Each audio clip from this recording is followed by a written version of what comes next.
This is Henry Simon, bringing you another story from my files here at the Missing Persons Bureau.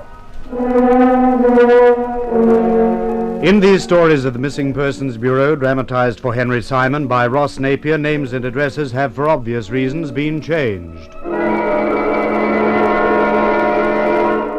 In one moment, the search for Ronald Elliot, address unknown.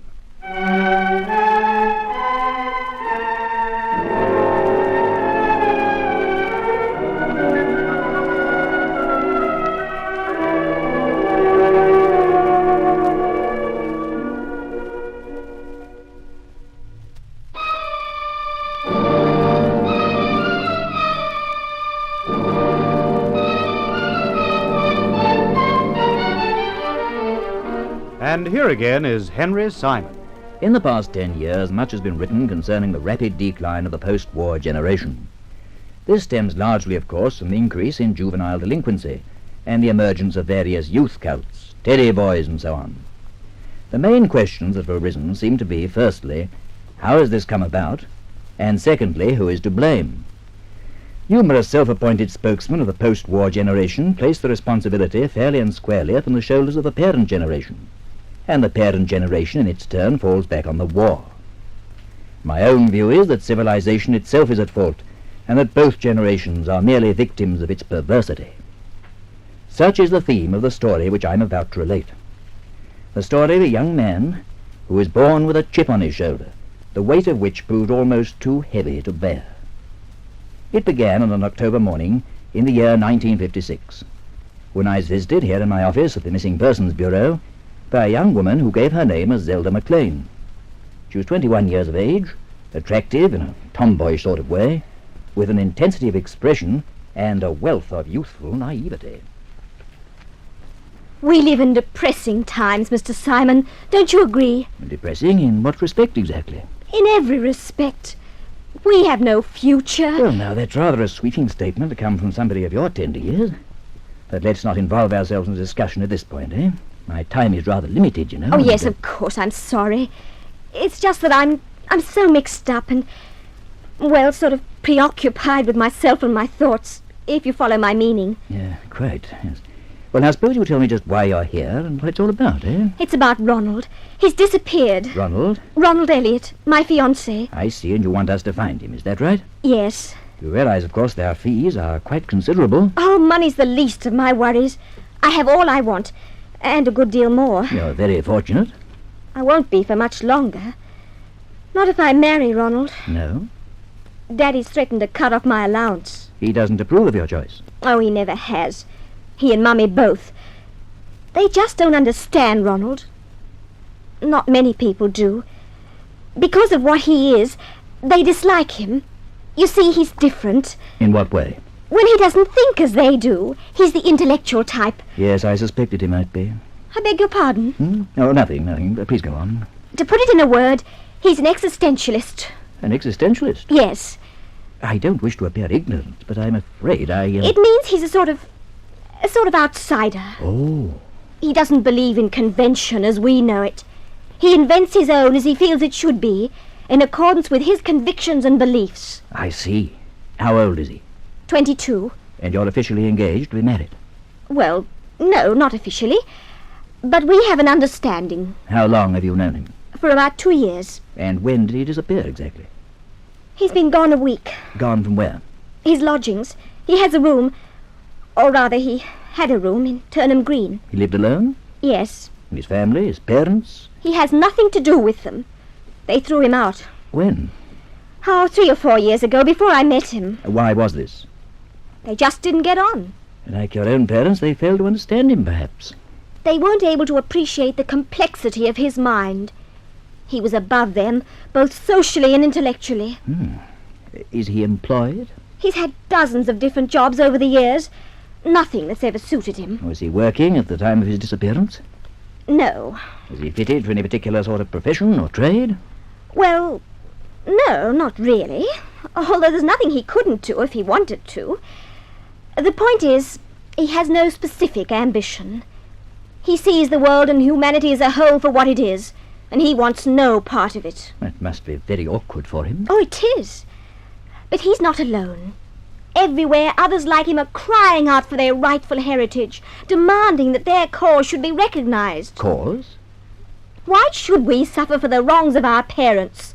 Their wars are not our wars. As the youth of the nation, we are its strength, and our claims must be met. Freedom of thought and of action, freedom I of... take it you and Ronald are kindred souls. Oh, but of course. I'm a part of him as he is of me. The cause has united us, and we raise our voices together in protest. A cry in the wilderness, Mr. Simon, yet soon it will be heard as the rumblings of an earthquake. For we are the conscience of the universe. We are its reformers, a generation apart from all those who've gone before us, whose bungling stupidity has brought the world to its knees. Quite. Have you a photograph with you? Photograph? Of Elliot. Oh, yes, in my handbag. Here. Thank you. It was taken in Hyde Park on a Sunday afternoon 2 or 3 months back. I thought I recognized the scenery. He was inspired that day. I've never heard him speak so well. Speak so well to whom? To his audience. He was addressing a gathering of young people. Oh, a soapbox orator, eh? Nothing of the kind. He had his own platform. He spoke regularly? Every second or third Sunday. And when was the last time you saw him? Last Tuesday evening. We had dinner in town. How did he seem? Oh, quiet. Rather subdued, I thought. We arranged to meet for lunch the next day, but he didn't show up. Oh, it wasn't the first time he'd missed an appointment, so I didn't think much about it. But when I didn't hear from him, I decided I'd better investigate. I went to his digs, and the woman who owns the place told me he'd gone. That was the Thursday. According to her, he left on the Wednesday morning. For good? That's what she said. He didn't say where he was going? No. And you'd had dinner with him on the night before? I was with him all the evening. He gave you no indication of his intended departure? None whatsoever. Have you been in touch with his friends? The few he has. They haven't seen him. His parents? Oh, they're the last people he'd confide in. You've no idea at all where he might have gone? Not the slightest. There was no other woman in his life? Certainly none that I know of. Well, now, was he in financial trouble or anything of that nature? If he needed money, he knew he could get it from me. Have you given him any money in the past? A bit. Ah, could you be a little more exact? How often and how much? Well, a few pounds a week. Just enough for him to get by on. In other words, you've been keeping him. We've always looked on it as a sort of loan. How long has this been going on? Oh, about 18 months or so. He must owe you quite a lot. I've been more than repaid. Oh? By sharing his thoughts and dreams with me, his intellect, he's given me something I prize more than all the money in the world. Enlightenment, Mr. Simon. The power to lift myself above others and see things as they really are.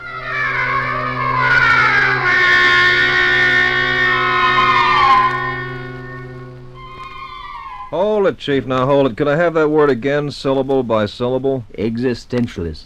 Oh, brother, that one I got to jot down in my little black book for future reference. I doubt if you'll be called on to use it much in the course of normal conversation study. Of course, it might be as well, as you say, for future reference. Well, you never can tell. It's getting to be quite the vogue these days. What is? Thingamabobbelism. I've been thinking of growing my hair and renting an attic and taking it up myself. Who knows? Maybe I might even graduate to a soapbox in Hyde Park. I could get Hunter to hand out the pamphlets, maybe even take up a collection at the end. Do you figure that his intellect would stand it? Now, joking aside, you better have a word with the fellow's parents. They might have something to offer. Oh, yeah. I've got their address here somewhere. Oh, yes, here it is. It's 57 Portland Road, Chalk Farm.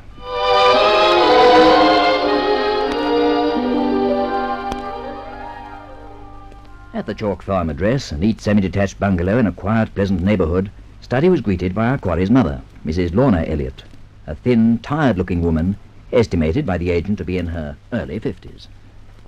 Well, that's the position as we know it now, Mrs. Elliot, and I was wondering if maybe you could fill in a few of the blank spaces for us. And as I've already explained, Mr. Studdy, neither I nor my husband has seen or heard from Ronald in over 3 years. Moreover, we have no desire to hear from him. Why is that exactly, ma'am? Because he's no good. He never was and he never will be. Well, that's kind of a strange thing for a mother to say of her son. He's not our real son.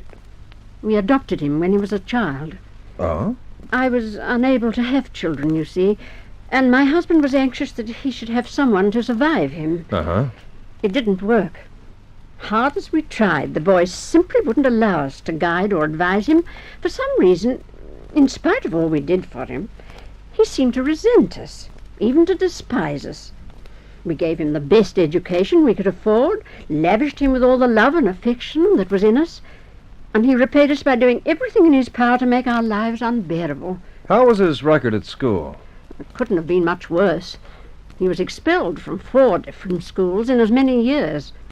We finally had to take him away altogether. And then he refused to work. Simply wouldn't do a tap. For the best part of 3 years he sat about the house doing absolutely nothing. Till in the end my husband gave him the alternative of getting a job or clearing out. There was a dreadful scene. He called us both the worst names he could think of, and then packed his things and left. And that's the guy who's going to reform the world, eh? To be quite truthful, I think he's unbalanced. Yeah? He's always had the most peculiar ideas. Imagined everyone was against him, regardless of who they were or what they were. It was almost as if he looked on life itself as some fiendish plot devised solely that he might suffer.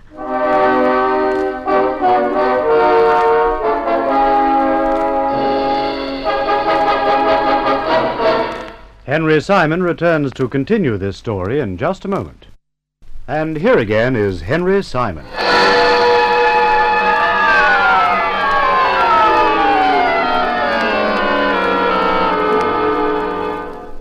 Initially, I'd been in two minds as to whether or not I should undertake the case of the missing Ronald Elliot. Our client was obviously a highly impressionable young lady who had allowed her thinking to be dominated by a badly adjusted, rebellious upstart. Her plea, however, was a legitimate one, I decided, for not only did she consider herself betrothed to Elliot, but she'd also advanced him money in excess of £500. And so it was that Studdy resumed his inquiries at the lodging house in Turnham Green, where he interviewed one Flora Bucket, our quarry's former landlady.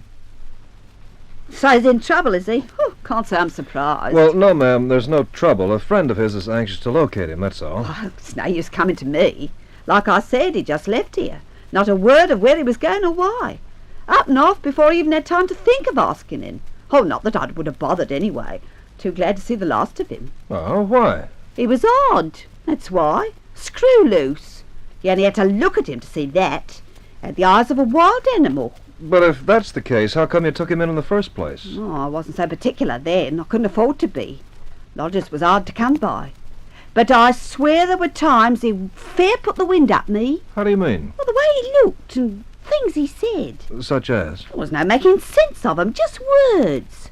Whenever I asked him what he was talking about, he'd laugh at me. You and me, Mrs. B, he'd say, we live in 2 different worlds. What's so frightening about that? It was the way he said it, like he was some kind of being from another planet. I used to get his breakfast for him every morning, and from the time he sat down to the table till the time he got up again, he'd ramble on about how he was all headed for destruction, that kind of muck. And all them books he used to buy. The books? His room was so full of them the door wouldn't open proper. Not ordinary books. Sort of, well, I don't know how you describe 'em. Most of them had titles about half a mile long. Weird stuff you couldn't make head nor tail of. I glanced through a few of 'em when I was cleaning out. Well, they might have been written in a foreign language for all I could make of 'em. Where'd they come from? Any idea? He bought 'em. New? No, second-hand mostly. There's a little place down the street, Gullies. He was always in there, ferreting around.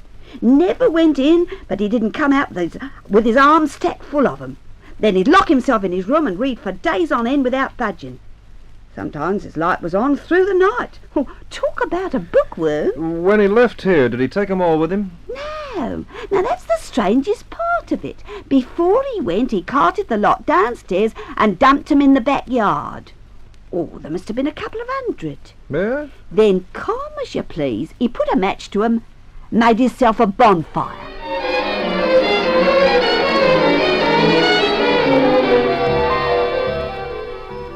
After taking his leave of Mrs. Bucket, Studdy made his way to Gully's second-hand bookstore further along the street.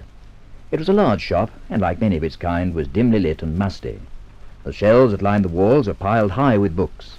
Every available inch was taken up, from wall to wall, from floor to ceiling. Books, books, and more books, everywhere. At the counter, Studdy spoke to the proprietor, Frederick Gully, a wizened old man who seemed as much a part of the shop as the books were. Ah, yes, Mr. Elliot is one of our most regular customers. A deep-thinking young man. You haven't seen him at all this week, I suppose? No, not that I recall. But you'd best ask Mary, my assistant. She and Mr. Elliot are good friends. Doubtless she'd know. Is she here now? Unfortunately, I sent her on an errand. She should be back at any minute. If you'd care to take a seat, or perhaps you'd rather browse round the shelves. I'm sure you'll find we have an ample range. Gully's assistant, Mary Duncan, who returned to the shop some 20 minutes later, proved to be a dark-haired, serious-looking girl with good features, marred somewhat by her sallow complexion. No, Mr. Studdy, he hasn't been in this week, which is rather surprising, actually, because I've been expecting to hear from him. Oh, yeah? Well, he promised to let me know what the publishers thought of his book. What book? Oh, the one he's been writing. He finished it earlier this month, after 2 whole years. Oh, I do so hope it's a success. He's worked so hard. How come his fiancée didn't mention it? Well, I understand it was to be a sort of surprise. He didn't want her to know about it till it was accepted. Oh. Well, what kind of a book was it exactly? It was an expression of his views on the decline of the human race. And which publisher did he submit it to? Any notion? Bolton House. They deal more in that kind of thing, but he should have heard from them by this. Maybe he has. Why hasn't he contacted me? He gave me his word he'd let me know at once, so I could be the first to congratulate him.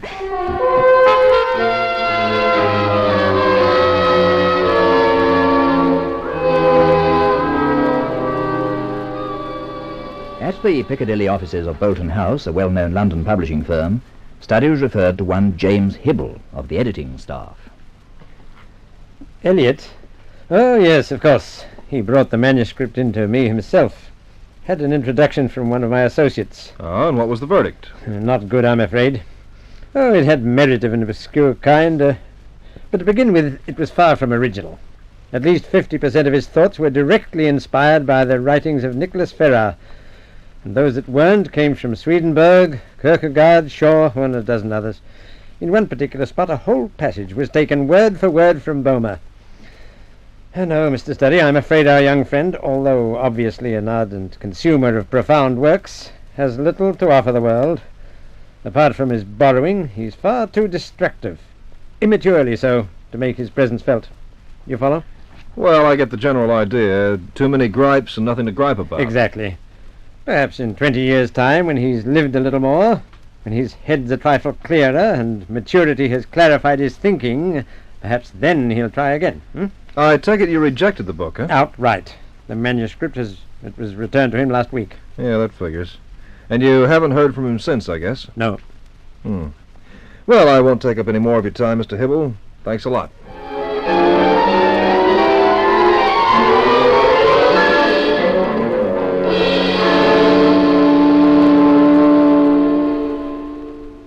Well, there it is, Chief. Seems fairly obvious what happened. When he got the manuscript back, he whipped himself into a stew and in a fit of temperament burnt all his books. Certainly seems to be the most likely explanation, Studdy. It still doesn't give any indication of where they're gone. Maybe he rushed off to join the Foreign Legion. Or else recovered his composure and decided... Yeah? Well, it occurs to me that a person like Elliot would hardly throw in the towel after one solitary trouncing. How do you mean? If you'd persuaded yourself you were brilliant, you spent 2 years compiling a book, only to have it flatly rejected by the very first publisher you sent it to, well, what would be your reaction? Well, I guess I'd be pretty cheesed off, but not being brilliant, I wouldn't know for sure. Well, you might fly off the handle for a time. After a while, you'd simmer down. You'd convince yourself that publisher number 1 was a fool. He couldn't recognize genius when he saw it. So? So you'd submit it to another publisher. And if it was refused a second time, you'd repeat the process until you'd exhausted every publisher in the business. That is, providing, of course, you hadn't burnt the manuscript along with your books in the throes of your initial tantrum. Hey. I could be wrong, of course. It's worth following up, isn't it? I'll let Pauline make out a list of every publishing house in London. We'll check with all of them, and if that manuscript has been submitted again, well, one of them must have it. In which case, They ought also to have a record of the author's new address.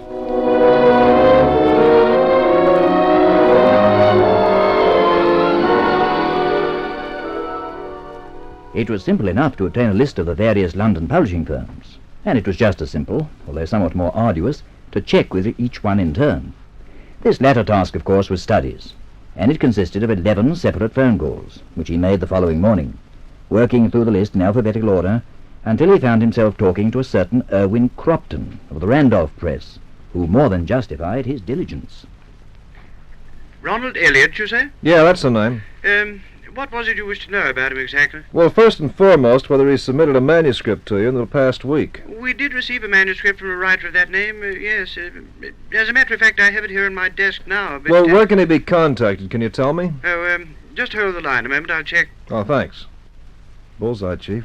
We hit it right in the nose. Splendid. Looking up the address now. Hello? Yeah? It was written on the cover sheet, 17 Gilbraith Road, Northwest 6. 40 minutes later, Studdy alighted from a cab at the entrance to number 17 Gilbraith Road in the Kilburn area. A lodging house had offered bed and breakfast to all comers. It stood between a butcher's shop and the shell of a bombed-out slum dwelling. At the front door, he was informed by a plumpish woman in an apron that a Mr. Ronald Elliot had taken up residence in the establishment on the previous Thursday, which coincided with his departure from Turnham Green. Accordingly, she directed the agent to a room on the 3rd floor.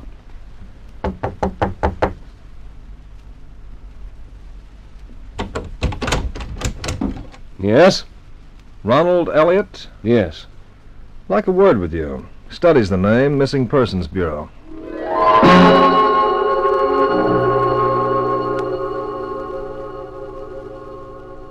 He was tall and thin, with a long sloping forehead and round shoulders which reduced his height by several inches.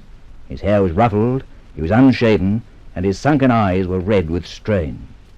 In silence he listened as Studdy explained why he'd come and who had sent him. Then he smiled curiously, smoothing out the folds in his grey turtleneck jumper, and replying, That's the basic trouble with women, Mr. Studdy. They don't know when they're well off. Well off or otherwise, Miss McLean's under the impression that you and she are engaged to be married. Furthermore, her bank balance is showing a deficit of nearly £600. Dough she lent to you in preference to putting it towards her trousseau. She'll get it back in time. When your book sells, maybe? Perhaps. What made you run out on her? I needed a change of scenery. You sure it wasn't because you were scared? Of what? Of being proved a fake, a bag of wind. Of having her find out you're not quite as brilliant as you painted yourself. You were banking on that book, weren't you? To justify your big talk, you needed something tangible to lean on, and the book was to be it. Zelda knew nothing about the book. Maybe not, but you'd have been quick enough to tell her if you'd sold it. Not that there's anything wrong in that. A guy has a right to show off to his girl, to get up on a soapbox and play kingpin, but you did more than that. You had her looking up to you like you were a god of some kind. You laid it on to such an extent, in fact, that you got yourself into a sweat wondering how long it'd take her to wake up to the act, to discover her knight in shining armor was nothing but a mirage, a barrel full of hot air, that his big talk came out of other people's mouths. Well, the ride's over, chum, leave us face it. Your book is exactly what you are. A nobody. A nothing. Get out of here! Okay, I'm going. But if that prize intellect of yours is 1/10 as big as you like to pretend it is, you'll stop making like an outsider and come over on the inside for a change. That way you might one day get to write a book of your own.